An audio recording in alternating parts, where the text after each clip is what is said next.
अंदर सारी हेराफेरी हुई है। अच्छा, मोदी जी ने इनॉग्रेशन किया था, स्मृति ईरानी कहाँ गई थी? मनीष शुक्ला, के अंदर सारी हेराफेरी हुई है। मनीष जी जवाब देंगे इस पर। बच्चों के साथ अन्याय हुआ आप ही लोग बोलेंगे। मनीष शुक्ला रुकिए, राहुल गांधी जी को कुछ वो तर्क, वो पॉइंट भेज दो। बोलने दीजिए जी। मनीष शुक्ला जवाब दीजिए। नीट पेपर पर आप लोग सरकार जवाब तो दे रहे हैं सदन में, लेकिन वो कई आरोप लगा रहे हैं, कई सवाल पूछ रहे हैं। सरकार तैयार है, सरकार तैयार है, सदन में चर्चा के लिए तैयार है। कोई चर्चा नहीं, दंड दीजिए, जेल भेजिए। पर कार्रवाई की गई है। वो कह रहे हैं ज्वाइंट स्टेटमेंट चाहते हैं, जेल भेजिए। वो ये कह रहे हैं ज्वाइंट स्टेटमेंट चाहते हैं, पाया जाएगा, जोशी जी को जेल भेजिए। लेकिन ये सदन में क्यों चर्चा? आप बचा रहे हैं दोषियों को, डिबेट में कोई जांच नहीं, डिबेट हो और सदन से पलायन कर जाते हैं। आप लोग एक एक करके बोलना शुरू करते हैं, दूसरे को सुनने ही नहीं देते। डिबेट पे दे रहे हैं टीवी चैनल के कुछ तर्क, कुछ पॉइंट राहुल गांधी को भेज दीजिए कि सदन में डिबेट कर लें। अगर इतने अच्छे तर्क, अरे कर तो रहा था बेचारे का माइक आपने ऑफ कर दिया, अच्छे पॉइंट आपने माइक ऑफ कर दिया उसका, बोल तो रहा था, वो लीडर अपोजिशन है वो। खड़गे जी का और राहुल जी का माइक आपने ऑफ कर दिया। के सुरेश को बना देते स्पीकर अगर दलितों की खराब हो गई। अरे कम से कम मुझे लगता है अजय वर्मा को कम से कम इस पे आपत्ति जाहिर करनी चाहिए। कम से कम राहुल गांधी जी का नाम कम से कम कुछ तो सम्मान से लिखिए। आप सब लोग ऐसे डिबेट नहीं होगी, मैं समय से पहले फिर वाइंड अप कर दूंगी अगर ऐसे बोलेंगे तो। एक एक करके बोलिए। अनुराग जी बड़ी शांति से बैठे, मुझे बहुत अच्छा लग रहा है। रोहित अग्रवाल, मैडम किस तरीके की भाषा का प्रयोग करते हैं, देखिए स्थिति साफ हो चुकी है। आपने देखा तीनों तरीकों को, जो अपने आप इंडिपेंडेंट जर्नलिस्ट कह रहे हैं वो किस तरीके से प्रवक्ता बन गए कांग्रेस के, जो अनुराग भदौरिया है वो बैलगाड़ी से आगे नहीं बढ़ पा रहे हैं, उनके पास कोई मुद्दा नहीं बचा है, जो कांग्रेस के प्रवक्ता है वो पता नहीं उल जलूल बातें कर रहे हैं। तो स्थिति साफ है, तो देश के विकास से दिक्कत है, इनको देश के संविधान से दिक्कत है, इनको देश का एक दलित का बेटा अगर चंद्रशेखर जी के सुरेश था दलित का बेटा, आपने खड़गे साहब का अपमान किया है, के सुरेश का अपमान किया है। देखिए द्रौपदी मुर्मू राष्ट्रपति का अपमान किया है, महामहिमा का, मंदिर में उन्हें नहीं बुलाया, गर्भगृह में नहीं जाने दिया। अजय वर्मा अगर ये बात करेंगे तो राष्ट्रपति का अपमान किसने किया है राष्ट्रपति बनने के साथ में, फिर मैं उसकी चर्चा करूंगी, लेकिन आज मेरी चर्चा इस पर नहीं है। आज चर्चा उपचुनाव पर है, नीट पर हम पहले बात कर चुके हैं, राष्ट्रपति के अपमान पर हम पहले सारे हार रहे हैं। मैं उपचुनाव की बात कर रही हूँ, मैं आपके वोट बैंक की बात कर रही हूँ। हरियाणा भी हारने जा रहे हैं, महाराष्ट्र भी हारने जा रहे हैं, और झारखंड भी हारने जा रहे हैं। अनुराग भदौरिया, समाजवादी पार्टी कांग्रेस को कितनी सीटें देने वाली है उत्तर प्रदेश में? रोहित जी रुक जाइएगा। हम और आप अनामिका जी सर बोलने देंगे, ये आने वाले बोलने देंगे, बोलने देंगे, अनुराग जी को भी नहीं बोलने देंगे। अरे भाई, हाँ बोलिए। अनामिका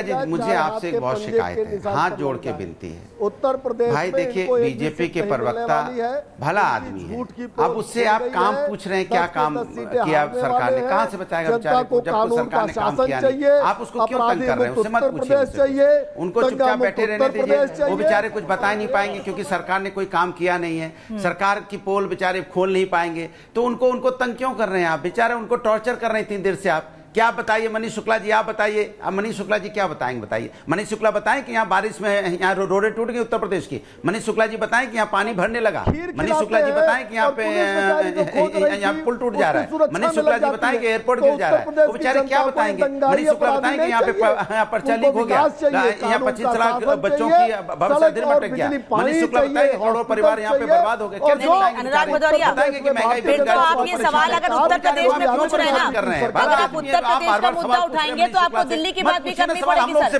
48 घंटे बीत गए हैं, अभी तक दिल्ली के हालात खराब है। हालांकि हम सर बात नहीं करना चाह रहे थे, मैं बात आज राजनीतिक करना चाह रही थी, मैं उपचुनाव पे बात करना चाह रही थी, लेकिन अगर आरोप लगाएंगे तो सवाल आपसे भी पूछे जाएंगे। फिर कीजिए।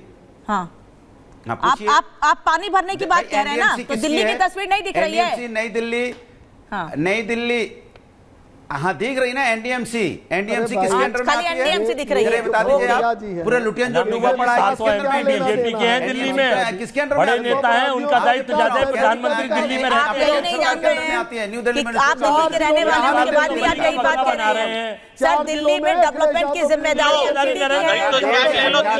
ये बात छोड़ दीजिए, उपचुनाव पर बात कीजिए, उपचुनाव पे बात कीजिए सर, उपचुनाव पे बात कीजिए। अनुराग भदौरिया मुझे कुछ शब्दों में जवाब दीजिएगा सर, झुक जाइए।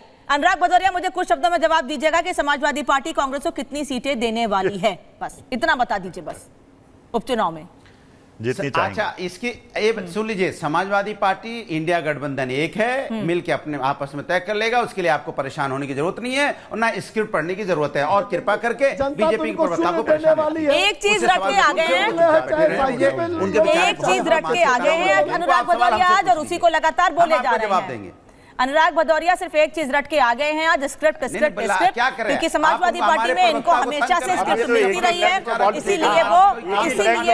इसीलिए वो बार-बार स्क्रिप्ट की बात कर रहे हैं। मनीष शुक्ला, मनीष शुक्ला, सारे मुद्दे हम लोग अटेंड करते हैं। किसानों का विकास हो रहा है, युवाओं की बात हो रही है, महिला को सुरक्षा मिल रही है। Manish Shukla last comment. अनामिका जी देखिए, आप तब तक बोले तो रहे हैं, आपके कमेंट की क्या जरूरत है? देखिए अनामिका जी, उत्तर प्रदेश की जनता को दंगा मुक्त प्रदेश चाहिए, अपराधी मुक्त प्रदेश चाहिए, माफिया मुक्त प्रदेश चाहिए, सड़क बिजली पानी चाहिए, कानून का शासन चाहिए और गरीबों के अंतिम समाज के अंतिम छोर पर खड़े व्यक्ति तक सरकार दे रही है। दंगाई और अपराधी अगर अनुराग भदौरिया अजय वर्मा गेस्ट में हैं तो वो दूसरे को बोलने नहीं देंगे। कुछ है नहीं, मोदी सरकार के मनीष शुक्ला को सुनने देंगे आप मुझे अनुराग जी?